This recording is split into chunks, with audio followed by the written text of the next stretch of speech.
সেনাপ্রধান আপনাকে বলছি, দেশটাকে বাঁচান। নুরুল হুদার সাথে যে ধরনের আচরণ করা হলো, মব সৃষ্টিকারীরা যে ব্যবহারটা করলেন, তাতে আমরা বাংলাদেশের মানুষ মর্মাহত হয়েছে। আজকে একটা বছর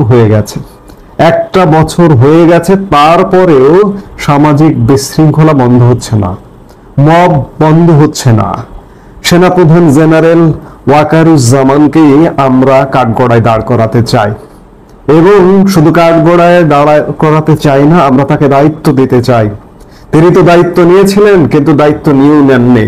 তিনি 5 অগাস্ট 2024 সালে বলেছিলেন, আমি দায়িত্ব নিচ্ছি।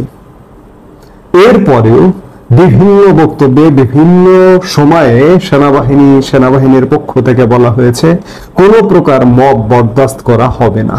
কিন্তু গতকালকে দেখলাম আমরা একজন সাংবিধানিক পদে দায়িত্ব পালনকারী প্রধান নির্বাচন commissioner K M Nurul Huda শুধুমাত্র একজন সাবেক সচিব নন, একজন সাবেক প্রধান নির্বাচন কমিশনার নন, তিনি বাংলাদেশের মহান স্বাধীনতা যুদ্ধের একজন অকুতোভয় বীর যোদ্ধা। তিনি আমাদের 9 নম্বর সেক্টরের সাব সেক্টর কমান্ডার হিসেবে দায়িত্ব পালন করেছিলেন, এবং মুক্তিযুদ্ধ কালে তিনি ক্যাপ্টেন হুদা নামেও পরিচিত। সেই মানুষটি, আমি সবকিছু বাদ দিলাম, তিনি একজন সাবেক সচিব, সাবেক প্রধান নির্বাচন কমিশনার, একজন বীর মুক্তিযোদ্ধা, তিনি একজন সিনিয়র সিটিজেন।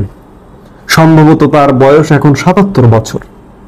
এই বয়সের একজন নাগরিকের সাথে গতকালকে যে আচরণটা করা হলো কিছু বস্তিবাসী, তাতে আমরা মর্মাহত, ক্ষুব্ধ, সংক্ষুব্ধ। কে এম নুরুল হুদা দায়িত্ব পালন করেছেন প্রধান নির্বাচন কমিশনার হিসেবে, একটি সাংবিধানিক পদ। এই পদে দায়িত্ব পালন করতে হলে মন গড়া কোনো দায়িত্ব পালন করা যায় না, সংবিধানের আলোকে থেকেই দায়িত্ব পালন করতে হয়। খুব মজার বিষয় দেখলাম যে এটি গতকালকে যারা করেছে তাদের স্লোগানে যেটি দেখলাম যে তারা স্বেচ্ছাসেবক দলের কর্মী। গতকালকে সকাল দিনের প্রথম ভাগে বিএনপির পক্ষ থেকে, বিএনপির জাতীয় কেন্দ্রীয় নির্বাহী কমিটির পক্ষ থেকে বিগত 3টি নির্বাচন কমিশনের সাথে যারা যুক্ত ছিলেন, প্রধান নির্বাচন কমিশনার এবং নির্বাচন কমিশনারগণ 2014, 2018 এবং 2024, এই 3টি নির্বাচন কমিশনে যারা নেতৃত্ব ছিলেন, তাদের এগেইনস্টে বিএনপির জাতীয় নির্বাহী কমিটির একজন সদস্য মামলা করেছেন। তাহলে এই মামলাটি যদি একজন নির্বাহী কমিটির সদস্য করে থাকেন, বিএনপি দলগতভাবে এই মামলাটি করেছে, এবং সন্ধ্যায় বিএনপির পক্ষ থেকে, বিএনপির স্বেচ্ছাসেবক দলের পক্ষ থেকেই কে এম নুরুল হুদার সাথে এমন আচরণটা করা হলো।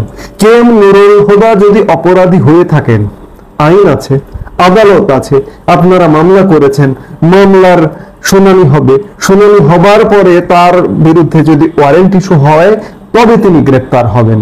কিন্তু আপনারা সকালে মামলা করলেন, বিকেলে, সন্ধ্যায় তার সাথে যে আচরণ করলেন, এটি নজিরবিহীন।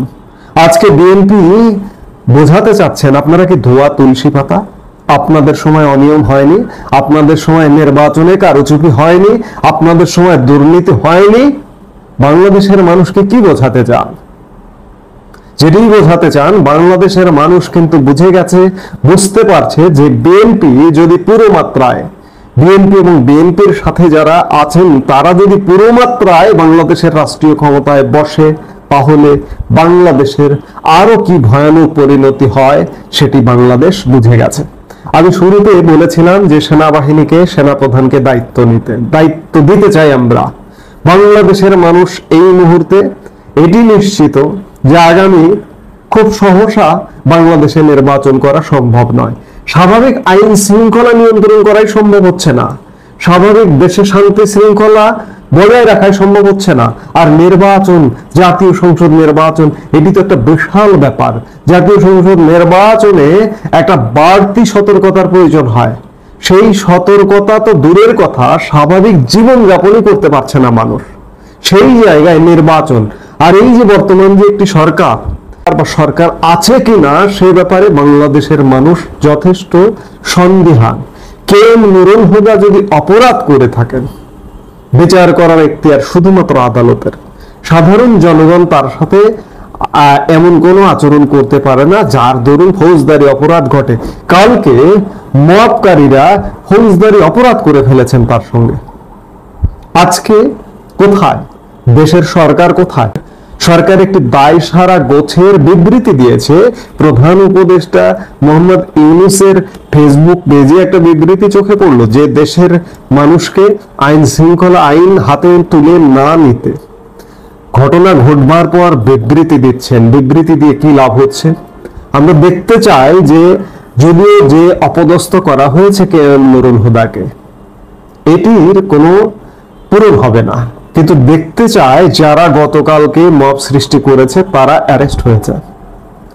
সেনাবাহিনীকে এজন্যই বলছি, সেনাপ্রধানকে এজন্যই বলছি যে দেখুন, সেনাপ্রধান জেনারেল ওয়াকারুজ্জামান, আমাদের দেশের মানুষের ইতিমধ্যেই দেখা হয়ে গেছে।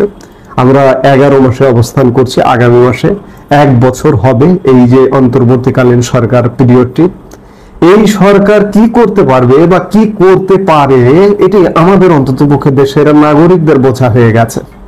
সেই জায়গায় এই সরকারকে দিয়ে আমরা দেশের আইন শৃঙ্খলা স্বাভাবিক রাখা, আগামী নির্বাচন করা, এগুলো আর প্রত্যাশা করি না। তাই আমাদের সাধারণ মানুষের একান্ত প্রত্যাশা যে আপনি দায়িত্ব নিয়েছেন, আপনার বাহিনীর পক্ষ থেকে বারবার বলা হয়েছে যে মব সহ্য করা হবে না, আপনি দায়িত্ব নিয়ে মব হচ্ছে, মব সহ্য করা হবে না তবুও মব হচ্ছে। আমি জানি, আমরা জানি যে সেনাবাহিনীর সীমাবদ্ধতা আছে, আর সেনাবাহিনী দেশের প্রধান আইন শৃঙ্খলা রক্ষাকারী বাহিনী নয়। সেনাবাহিনীর কাজ দেশের স্বাধীনতা সার্বভৌমত্ব বজায় রাখা, দেশের স্বাধীনতা সার্বভৌমত্ব হুমকির মুখে পড়লে তার বিরুদ্ধে অ্যাকশনে যাওয়া। কিন্তু দেশের প্রত্যাহিক আইন শৃঙ্খলা নিয়ন্ত্রণের দায়িত্ব পুলিশের।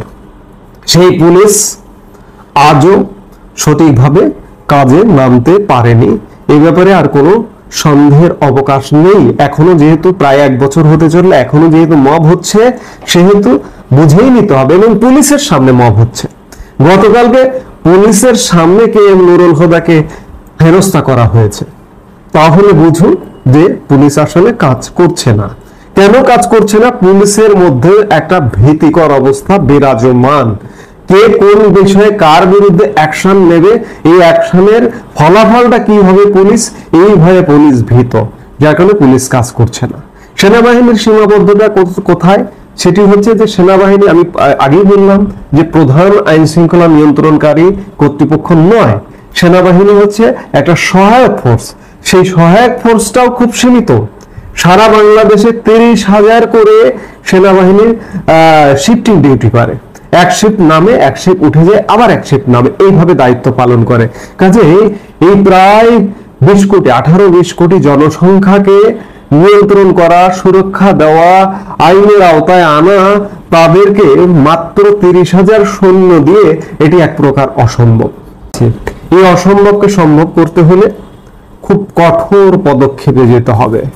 এক প্রকার যদি বলতে হয় যে আজকে দেশের এই অবস্থা, আমরা মার্শাল ল চাই না, তারপরে মার্শাল ল বা জরুরি অবস্থা জারি করে হলেও যে এই ধরনের বাংলাদেশে কোনো ধরনের অপরাধ ঘটবে না, জরুরি অবস্থা জারি করে হলেও একটা পরিবর্তনশীল প্রেক্ষাপট তৈরি করুন।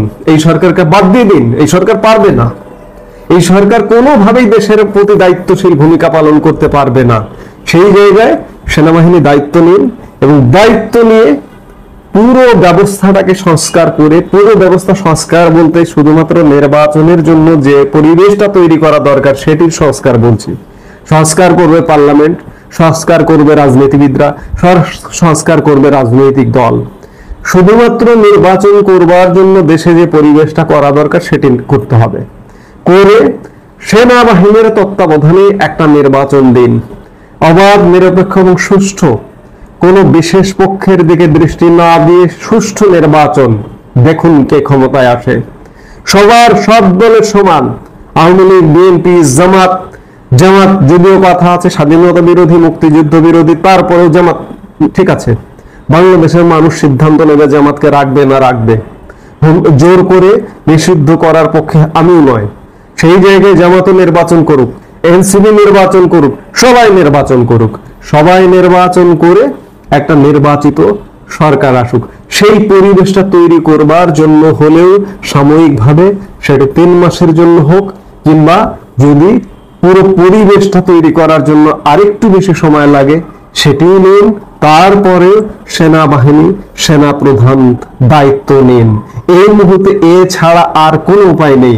দেশের বেশিরভাগ মানুষ প্রত্যাশা করছে, কামনা করছে সেনাবাহিনী দায়িত্ব নিন, দায়িত্ব নিয়ে একটি নির্বাচন করে দিয়ে ব্যারাকে ফিরে যান।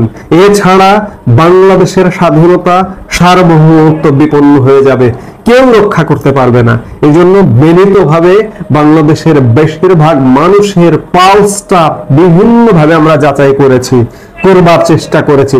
শুধুমাত্র দলীয় দল কেন, অন্ধ ছাড়া দেশের প্রত্যেকটি মানুষ চায় না যে দেশে এই পরিস্থিতি চলুক, কিংবা গতকালকের ঘটনায় বাংলাদেশের মানুষ বেশিরভাগ মর্মাহত হয়েছে।